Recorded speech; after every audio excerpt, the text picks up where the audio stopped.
bukas, magsitayo ang lahat para sa ating panalangin na pangungunahan ni Angelica.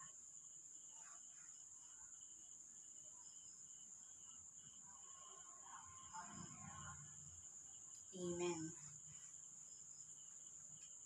Good afternoon, grade 9. Bago kayo umupo, pakipulot muna ang mga basura na inyong nakikita at pakiayos na rin ang inyong mga upuan. Handa na ba kayo? Kung handa na, nais ko lang sabihin ang mga alituntunin ko sa silid-aralan. Una, makinig sa guro habang siya ay nagdi-discuss. Pangalawa, huwag makikipagdaldalan sa mga katabi. Pangatlo, huwag gagamit ng gadgets or anumang klase ng technology kung hindi kinakailangan. Pang-apat, magtaas lamang ng kamay kung kayo ay may katanungan. Naiintindihan ba? Very good. Kayceline, may lumiban ba sa klase natin ngayong araw? Magaling. Dahil walang lumiban sa araw na ito, bigyan nyo ng 5 palakpak ang inyong sarili. Okay, class. Ngayon naman ay magbabalik aral tayo. Ano nga ba ang ating tinalakay nung nakaraang araw? Angelica? Tama. Sektor ng industriya. Ano naman ang nakapaloob dito? Yes, Joanne. Magaling. Bigyan nyo ng 5 palakpak ang inyong sarili. Okay. Bago tayo dumako sa ating bagong talakayin, magkakaroon muna tayo ng aktibidad na tinatawag kong uin mo ako.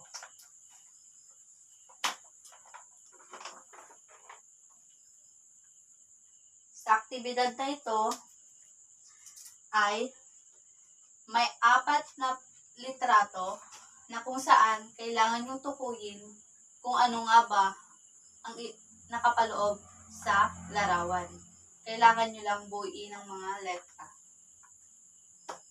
Okay. Sino ang gustong sumagot ng una? Yes, Fatima? Okay. Tama. Taho, vendor. At pangalawa naman, yes, Jenny?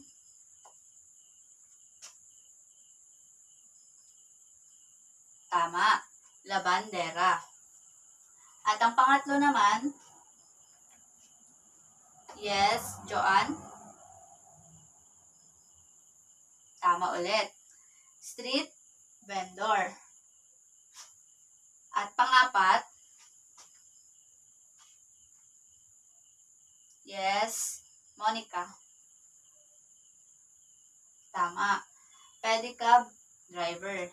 Dahil dyan, bigyan nyo ng 3 palakpak ang inyong sarili dahil nasagutan at natukoy nyo ang mga larawan. Okay. Bases sa aktibidad na inyong ginawa, sa tingin nyo, ano nga ba ang susunod nating tatalakayin? Anyone? Sino pong may idea? Yes, Russell?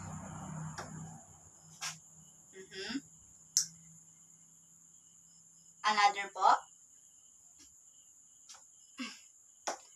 Yes, Joanne? Tama. Sektor ng informal.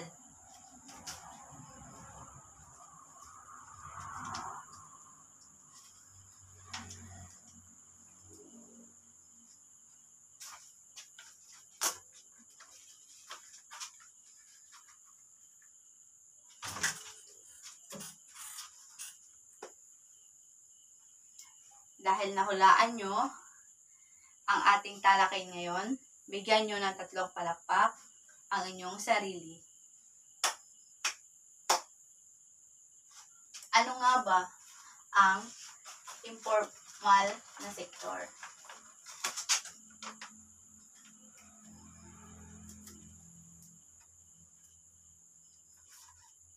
Okay.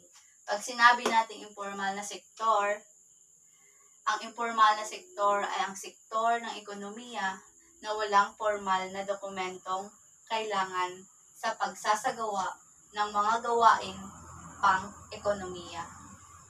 So, dito sa sektor ng informal, ito yung bahagi ng ekonomiya na kung saan hindi nakarehistro sa pamahalaan yung mga operasyon or mga negosyo na hindi sakop ng pamahalaan. Kabilang dito ang mga taho vendor, lavandera, pedicab driver, street vendors, at marami pang iba. At dahil dito, sa pagtaas ng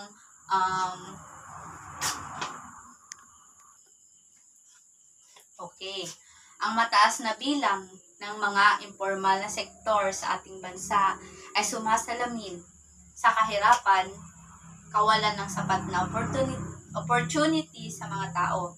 Kadalasan, ang kabilang sa sektor ng informal ay yung mga walang sapat na edukasyon. Isa sa dahilan din ay ang nahihirapan silang makapasok sa formal na industriya. At dahil dito, ay mas nakakaiwas sila sa paniningil ng buwis. Ngayon naman, ay tutukuyin naman natin at aalamin naman natin ang mga epekto ng informal na sektor sa ekonomiya.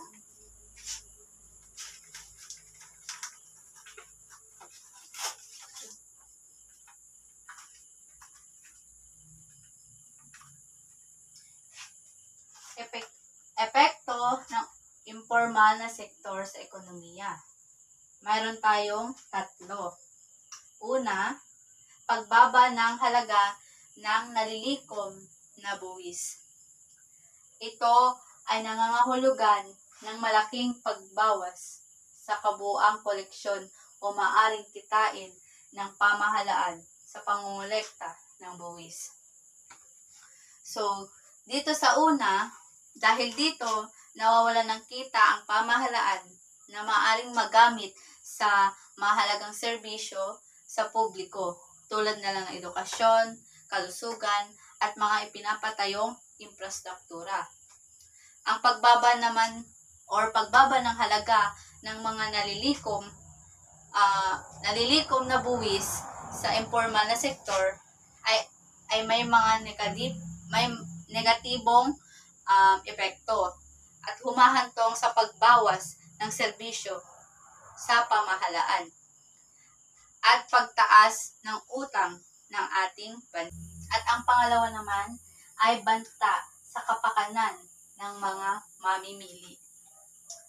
Ang mga mamimili, tumatangkilik dito ay maaaring mapahamak, maabuso, at mapagsamantala. So, dito naman, ang mga produkto mula sa informal na sektor ay sila ang madalas na hindi sumusunod sa pamantayan pagdating sa kaligtasan dahil maaari silang maglaman or magdulot ng delikadong chemical or mga materyales na maaaring magdulot ng sakit sa mga tao na kadalasan is yung mga mamimili ang kumukonsumo. At ang pangatlo naman ay paglaganap ng ilegal na gawain. Dahil sa kagustuhan na kumita ng mabilisan, ang mga tao ay nauudyok na pumasok sa mga gawaing ilegal. Halimbawa na lang dito, is yung mga magnanakaw, prosti, tapos mga klase ng trabaho na pangmadalian. At dahil dito, ang laganap na ilegal na gawain sa informal na sektor ay isang malaking problema na nakakaapekto sa ekonomiya at lipunan. Sa pamamagitan ng pagpatupad ng mga solusyon na ito, maaaring mabawasan at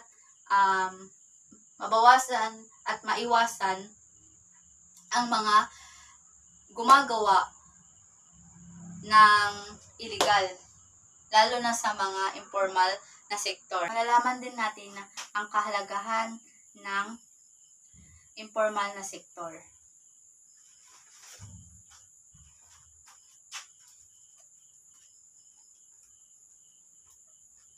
Andito yung sinasalo nito ang mga mamamayan na hindi makapasok bilang mga regular na empleyado sa isang kumpanya.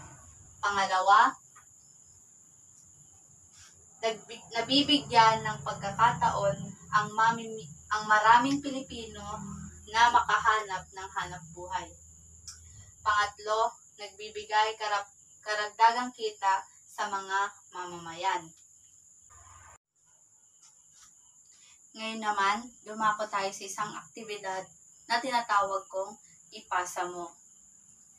Sa aktibidad na ito, pupunta ang napiling representative sa guro upang basahin ang mga tanong sa katabi hanggang sa makarating sa una at isulat ito sa papel na ibinigay ng guro. Okay? Bibigyan ko lamang kayo ng 1 minute. Okay? You may start now.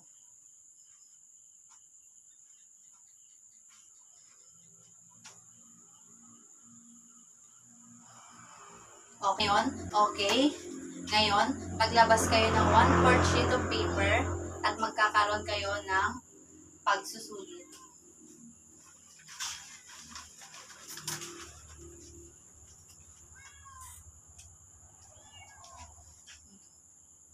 Basahin at unawain ng mabuti ang mga sumusunod na katanungan, bilugan ang titik ng tamang sagot. Bibigyan ko lamang kayo ng 1 minute para sagutan ang aktibidad. Okay? Number 1, aling sektor ang tumutukoy sa bahagi ng ekonomiya? Hindi nagbabayad ng buwis at hindi nakatala sa pamahalaan. Pangalawa, alin sa mga sumusunod ang hindi epekto ng informal na sektor? Pangatlo, alin sa mga sumusunod ang hindi kasama sa informal na sektor? Pang-apat, alin ang pangunahing dahilan ng pagkawala ng informal? Pang-lima, sa anong sektor ng ekonomiya napapabilang ang labandera? Okay? Pass your paper. Bago matapos ang ating magkakaroon kayo ng takdang aralin na kung saan isusulat nyo lamang ito sa malinis na papel.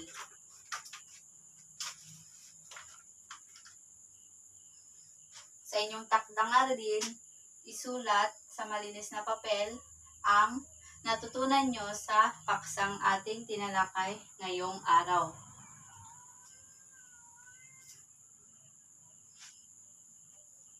Tapos na ba?